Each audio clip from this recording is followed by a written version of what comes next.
এটা কিন্তু সব আমার খুব ভালোভাবে মেশানো হয়ে গেছে। দেখুন এই যে এরকম একটা কনসিস্টেন্সি আসবে।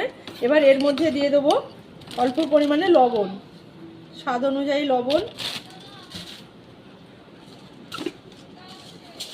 টেস্টের জন্য দিয়ে দেবো 1 চামচ চিনি,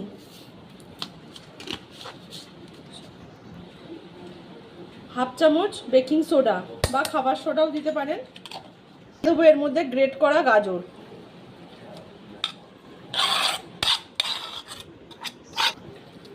এবার এই গাজর দিয়ে বাকি সব উপকরণ দিয়ে ভালোভাবে মিশিয়ে নেব। দেখুন এটা আমার মিশিয়ে নেওয়া হয়ে গেছে। এবার এখানে একটা চটপটা টেস্ট আনার জন্য আমি এর মধ্যে একটা তড়কা করে মিশিয়ে দেব। তো এবার তড়কাটা বানিয়ে নেব। তড়কা দেওয়ার জন্য কড়াই বসিয়ে দিয়েছি, কড়াই গরমও হয়ে গেছে। এবার দিয়ে দিচ্ছি সাদা তেল। এই তড়কা দেওয়াটা কিন্তু একদম অপশনাল, আপনারা যদি দিতে না চান না দেবেন, আমি দিচ্ছি টেস্টটা ভালো হওয়ার জন্য।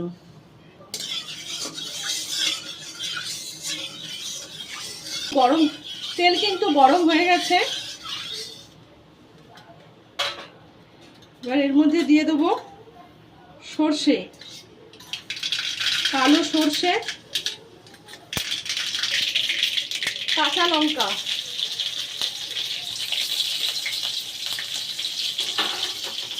লঙ্কাটা যখন ফুটে যাবে তার মধ্যে দিয়ে দেবো কারি পাতা।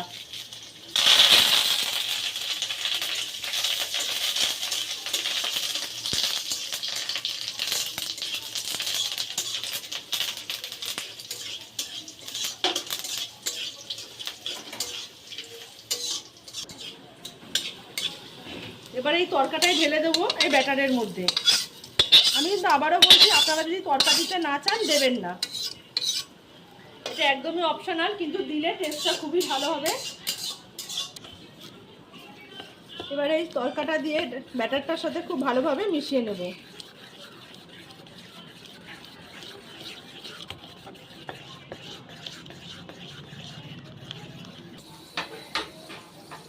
এখানে প্যান গরম করে প্যানে আমি বাটার দিয়ে দিচ্ছি। আমি এরকম একটা হাতা নিয়ে নিয়েছি, গোল হাতা।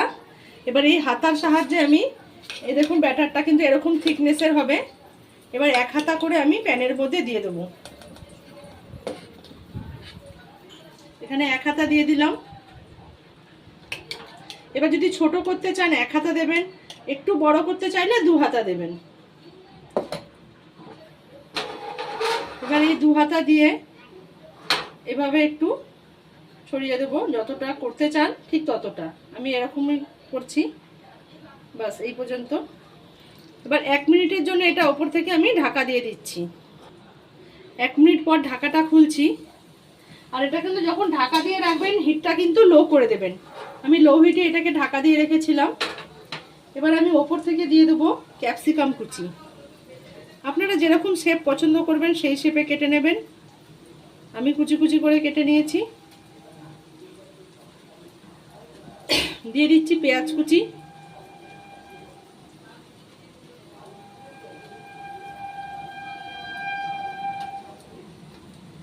আর দিয়ে দেবো টমেটো কুচি।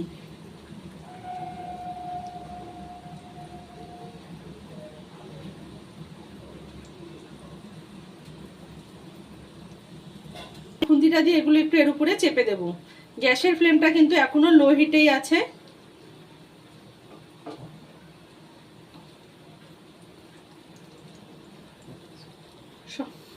সব দিয়ে আবারও একটু ঢেকে দেব।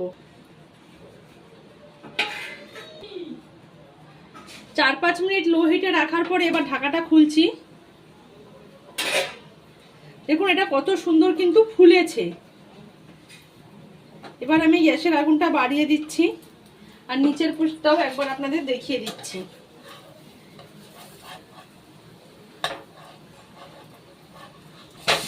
দেখুন উল্টো পিঠটাও কিন্তু একদম খুব সুন্দর হয়েছে ভাজাটা। উল্টে পাল্টেও ভেজে নিতে পারেন। আবার যদি মনে করেন না ভাজবো না, পিজার মতোই থাকবে, তাহলে ওই পিঠটা নাও উল্টাতে পারেন। আমি এটা দেখার সুবিধার্থে উল্টে দিলাম। দেখুন আমি কিন্তু বেশিক্ষণ রাখিনি, আবার সঙ্গে সঙ্গে উল্টে নিয়েছি।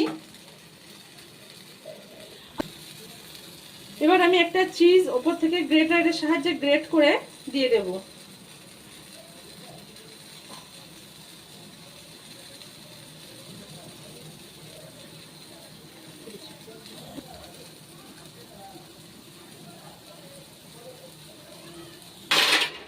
দিয়ে আবার একটু ঢেকে দিচ্ছি যতক্ষণ চিজটা গলে যাচ্ছে।